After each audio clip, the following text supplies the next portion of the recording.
With this, I want to introduce James Loduca. He's the Senior Director of the Global Inclusion and Diversity in Twitter. He's been working for diversity the last 20 years of his life. He is an amazing person. He's a badass Latino who is working to empower underrepresented community, the Latino community, the LGBT community, and also he worked in the White House. Wow.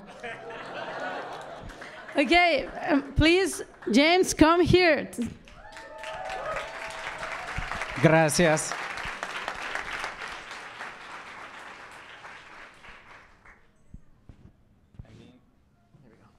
They're giving me so many things.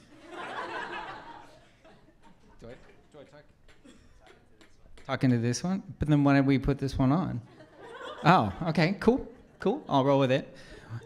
Muy buenas noches a todos y bienvenidos a Twitter. Before we start, I'm going to just ask you to indulge me one quick thing. When I come to 3, I'm going to put it on video, and then I just want you to be the loudest you have ever been in your life, because all of my life for the last 20 years, they've told me that there's not Latinx in tech, and for a good portion of that, that was true. 10 years ago when I started my career, rooms did not fill up like this. And right now, you look gorgeous, and I am so happy you're here, and I want to show the world. So on the count of 3, let's go, okay? 1, 2, 3.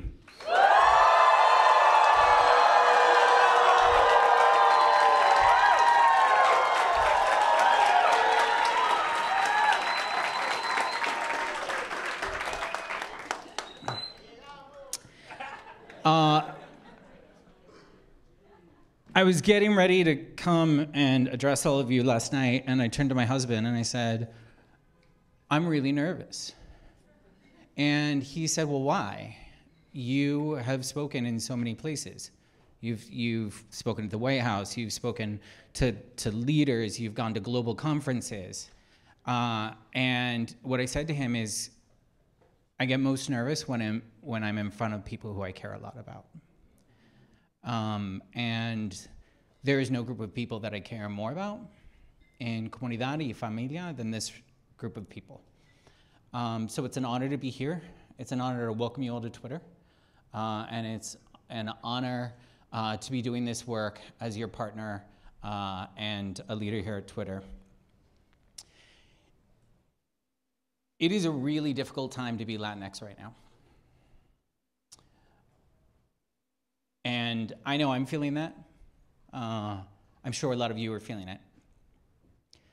When I heard the news of El Paso, there was a moment that I will never forget, and the last time I felt this way is when I heard the news of 9/11. And for my parents, it was when Kennedy was assassinated. There's these moments in history that mark you, that you always remember exactly where you were when you heard the news. And El Paso was that for me. We were home, and my husband, who's amazing but also very white, did not understand immediately what was going on. But he looked at my face, and in the 8 years that we've been together, he's never seen me cry. And tears started streaming down my face, and I tried to maintain my composure, because that's usually how I roll. And then I looked down at our daughter, who's 1.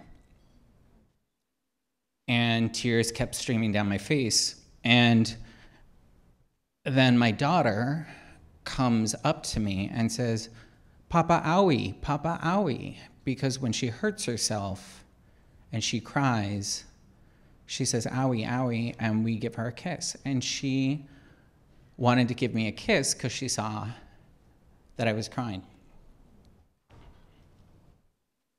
We all have versions of that in our lives today. And quite frankly, we have way too many examples.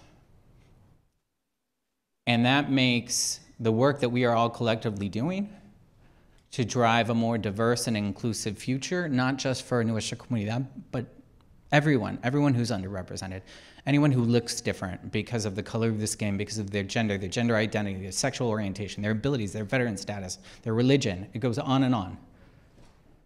We do that work for everyone. And that work is made so much more complicated when events like this happen in the world. But I also know that we are badass people.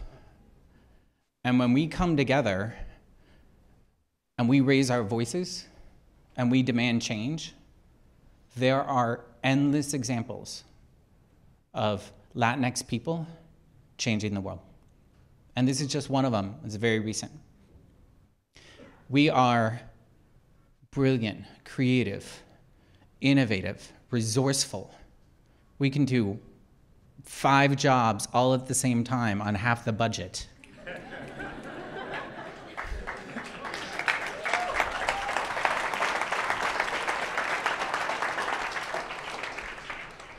And most of all, when we lead with our hearts, there is nothing that we can't inspire.